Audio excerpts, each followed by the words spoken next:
Talvez você acredite que tenha uma tendência natural a engordar, uma genética ruim, e pensa não existir nada que você possa fazer para poder mudar isso. Porém, neste vídeo eu vou te explicar mais sobre o papel da nossa genética sobre o nosso peso e a nossa gordura.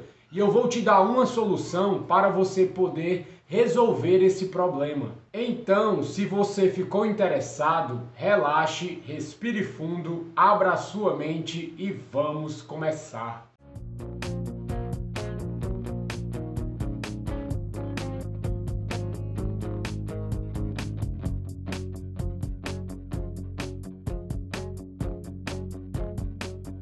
Opa, tudo bem? Caso você não me conheça ainda, eu me chamo Bruno Shoa, eu sou nutricionista e também um estudante de ciência nutricional. Eu leio muitos livros e também muitos artigos científicos para poder te trazer o que há de mais atual no campo da alimentação e nutrição hoje em dia para a sua saúde, emagrecimento e estilo de vida. E no vídeo de hoje nós vamos discutir um pouco sobre a nossa genética e especificamente a nossa genética para acumular gordura e o que nós podemos estar fazendo para resolver esse problema. Mas antes que você esqueça, já vai deixando seu like nesse vídeo que já me motiva cada vez mais a trazer ainda mais conteúdos para você. E também me ajuda muito a levar essa informação ao máximo de pessoas possíveis. E para começar esse vídeo, eu já vou logo citando que é realmente bastante óbvio que a obesidade se desenvolve dentro das famílias. Crianças obesas frequentemente têm irmãos obesos e também se tornam adultos obesos. E adultos obesos passam a ter filhos obesos. A obesidade infantil está associada a um risco aumentado de obesidade adulta de 200 a 400%. E isso é um fato inegável. A controvérsia gira em torno de se esse é um problema genético ou ambiental, ou seja, de se esse é um problema da natureza, da nossa genética, ou um problema ambiental, da nossa cultura alimentar, da forma como nós nos alimentamos. E realmente as famílias compartilham características genéticas que podem levar à obesidade. Mas outro fato importante é que a obesidade só começou a ficar desenfreada a partir da década de 1970. E os nossos genes não poderiam ter mudado tanto em tão pouco tempo. A genética pode explicar em grande parte o risco de um indivíduo ficar obeso, mas ela não pode explicar por que populações inteiras se tornam obesas. Mas as famílias vivem no mesmo ambiente, comem alimentos parecidos, quase nos mesmos horários e têm atitudes alimentares muito semelhantes. As famílias geralmente compartilham carros, vivem no mesmo espaço físico e estão expostas aos mesmos produtos químicos que podem causar obesidade. E é por essa razão que muitas pessoas consideram o ambiente em que se vive a principal causa de obesidade. E a teoria convencional da obesidade, que se baseia em cálculos de calorias, põe justamente a culpa nesse ambiente tóxico que nos faz comer demais e nos exercitar de menos. E os nossos hábitos alimentares e de estilo de vida mudaram consideravelmente desde a década de 1970. Começamos a ter uma dieta baixa em gordura e alta em carboidratos, começamos a comer mais vezes por dia, temos mais refeições fora de casa, comemos mais fast food, passamos mais tempo dentro de carros e veículos, teve um aumento no uso dos videogames, aumento do uso de computadores, maior consumo de açúcar nas dietas e o maior uso de xarope de milho rico em frutose, encontrado principalmente em refrigerantes. Qualquer um desses ou todos esses podem contribuir para um ambiente que nos faça engordar. Portanto, a maioria das teorias modernas sobre obesidade, sobre o porquê de nós engordarmos, Tiraram o fator genético e botaram toda a culpa na caloria que nós consumimos. Afinal de contas, comer e se exercitar são comportamentos voluntários, que têm pouco a ver com a nossa genética. Então, a pergunta que nós temos que nos fazer aqui é exatamente qual é o papel da genética na obesidade, no acúmulo de gordura. Mas antes de mais nada, só te lembrando que você também pode estar me seguindo nas minhas redes sociais.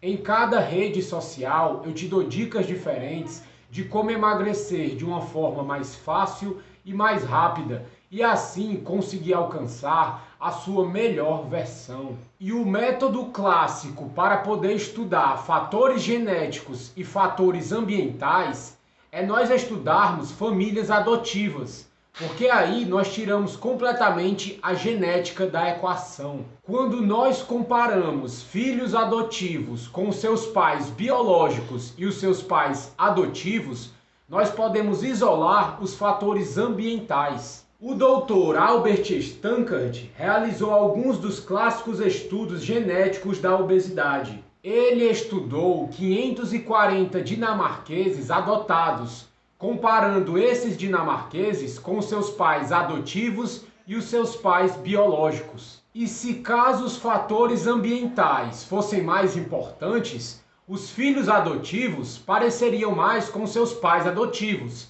Agora, se os fatores genéticos fossem mais importantes, os filhos adotivos iriam parecer mais com seus pais biológicos. E não foi descoberta nenhuma relação entre o peso dos pais adotivos e dos adotados. Caso os pais adotivos fossem magros ou gordos, não fazia nenhuma diferença para o peso da criança adotada. Em outras palavras, o ambiente fornecido pelos pais adotivos era em grande parte irrelevante. E essa descoberta realmente causou um choque, porque a teoria convencional, baseada em cálculo de caloria, colocava a culpa de nós engordarmos no nosso ambiente e no nosso comportamento. Hábitos alimentares, fast food, consumo de doces, falta de exercício, número de carros e falta de playgrounds e de áreas de esporte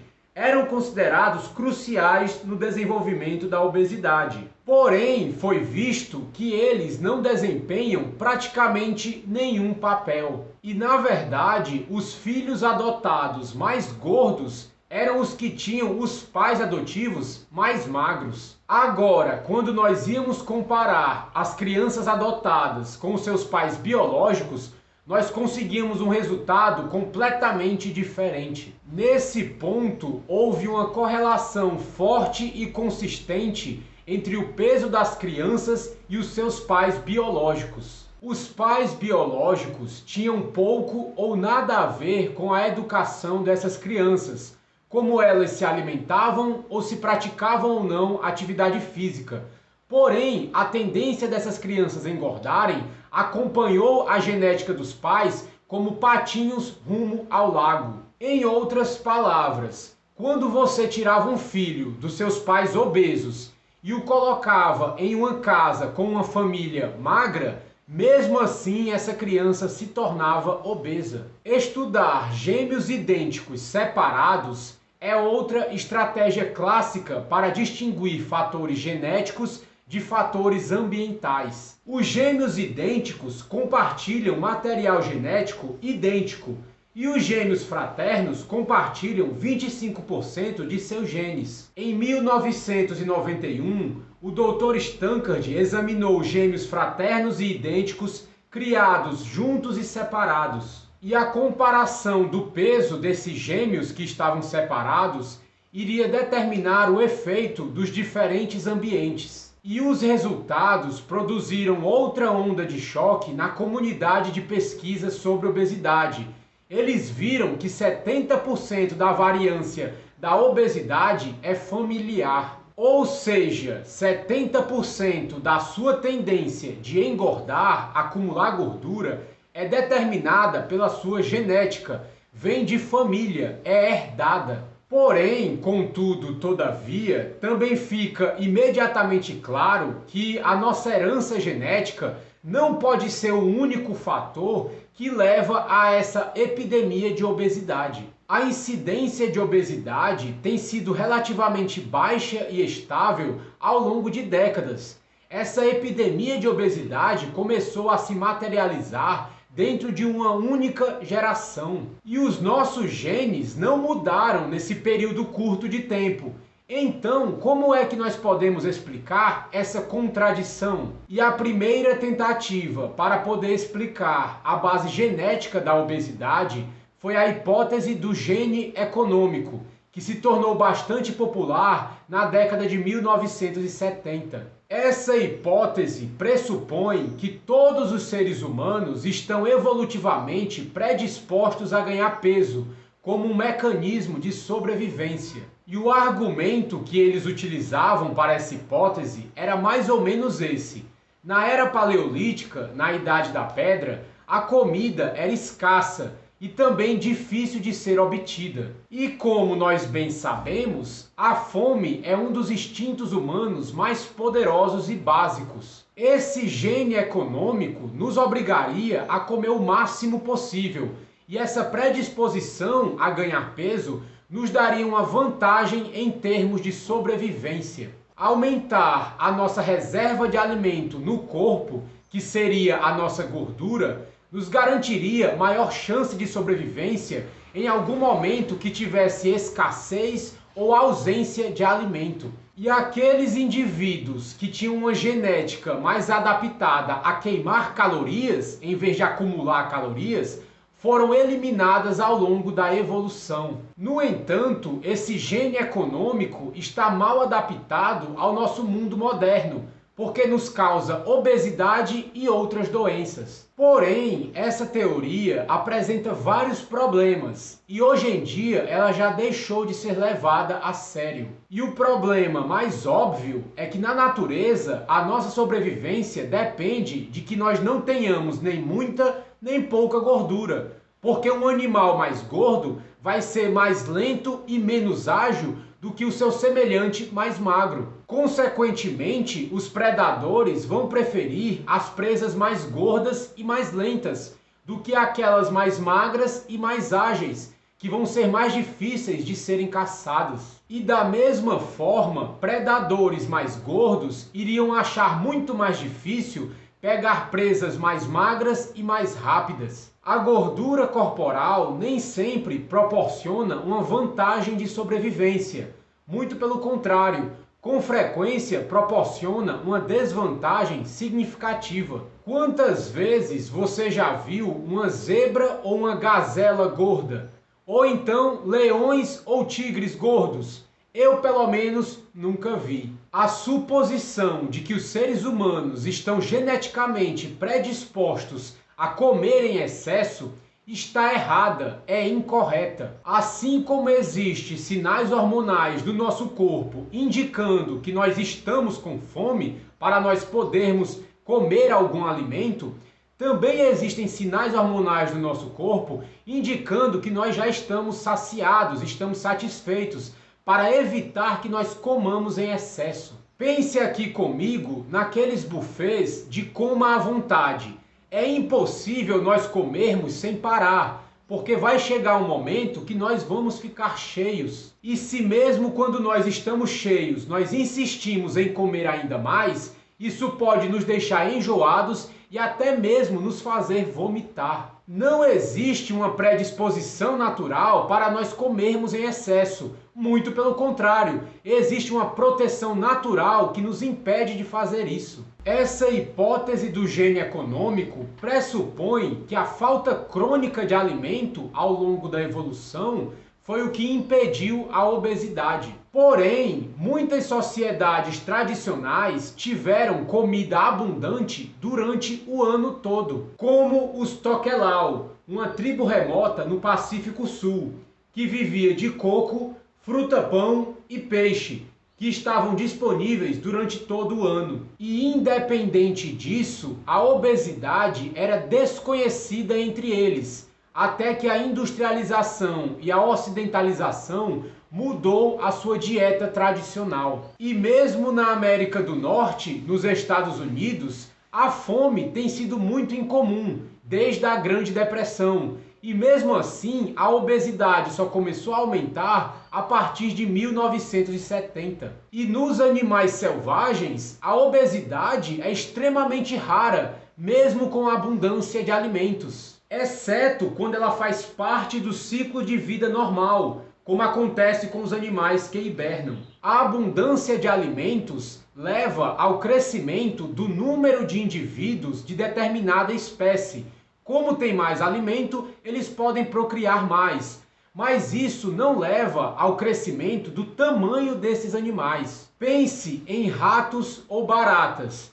Quando a comida é escassa, tem pouca comida, a população de ratos é menor. Mas quando a comida é abundante, tem bastante comida, a população de ratos explode. Ou seja, existem muito mais ratos de tamanho normal e não o mesmo número de ratos obesos. Não existe uma vantagem de sobrevivência em se ter uma porcentagem muito alta de gordura corporal. Um corredor de maratona masculino pode ter de 5 a 11% de gordura corporal. E essa quantidade fornece energia suficiente para sobreviver por mais de um mês sem comer. E existe uma diferença importante entre ser gordo e ser obeso. A obesidade é um estado que traz consequências prejudiciais à nossa saúde quando nós estamos gordos. Os ursos, juntamente com baleias, morsas e outros animais, são gordos, mas não obesos, uma vez que não sofrem consequências para a saúde. Esses animais, de fato, estão geneticamente programados para serem gordos. Mas nós, seres humanos, não estamos adaptados para sermos gordos. A evolução nos adaptou para sermos magros e não para sermos obesos. E a explicação de que a obesidade é causada por um desequilíbrio calórico não faz nenhum sentido, simplesmente porque não explica o fator genético, já que comer e praticar atividade física são comportamentos voluntários. A causa fundamental de nós engordarmos, ficarmos obesos, acumularmos muita gordura, é um desequilíbrio hormonal e não calórico, causado por altos níveis de insulina e glicose no nosso sangue. E 70% da tendência que nós temos a engordar realmente vem de fator genético. Porém, os outros 30% está sobre o nosso total controle. E pode não parecer, mas eu mesmo tenho uma predisposição genética a acumular mais gordura. Eu sempre fui uma criança meio gordinha. Eu sempre lutei contra a balança, desde a minha infância. Porém, hoje em dia, eu me encontro com 9% de gordura corporal, que é uma porcentagem bastante baixa. E eu consegui isso driblando a minha genética apenas com a alimentação e o meu estilo de vida. A genética pode engatilhar a arma, mas quem dispara essa arma vai ser o seu estilo de vida, a comida que você come e o que você faz dia a dia. E a base desses 30% que nós temos que controlar é a qualidade da nossa alimentação. Nós temos que comer alimentos de qualidade, naturais, não processados ou minimamente processados, porque esses alimentos são os alimentos que o nosso corpo está adaptado a consumir ao longo de milhões de anos. Então o nosso organismo sabe muito bem o que fazer com eles. Diferente de alimentos industrializados, processados ou refinados, feito pela indústria, que nós não encontramos na natureza, alimentos feitos pelo ser humano. Esse tipo de alimento vai desregular o seu sistema metabólico, fazer você acumular cada vez mais gordura e dessa forma chegar na obesidade. E nós podemos nos perguntar por que nenhum animal ou ser humano que vive na natureza é obeso. Justamente porque os alimentos que eles consomem são alimentos naturais, alimentos não processados, que não vão desregular o metabolismo desses animais. Então, se você já tem uma predisposição a engordar, a acumular gordura, a melhor alternativa que você tem é diminuir drasticamente os alimentos industrializados que não vão estar te ajudando e aumentar o consumo de alimentos naturais, não processados ou minimamente processados, que vão regular o seu metabolismo e fazer você emagrecer de uma forma bem mais fácil e mais rápida. E quando você utiliza a melhor ciência nutricional para o emagrecimento, coisas mágicas acontecem. E quem nos conta isso hoje é um dos meus pacientes, o Thales. Ele conseguiu perder 9,3 quilos em apenas 36 dias. Um incrível resultado. Parabéns, Thales. Bem, pessoal, mas por enquanto é isso. Eu espero que esse vídeo tenha te ajudado de alguma forma, tenha feito realmente você conseguir driblar essa sua genética de acumular gordura. Mas eu vou ficando por aqui. A gente se vê no próximo vídeo. Um abraço e tchau.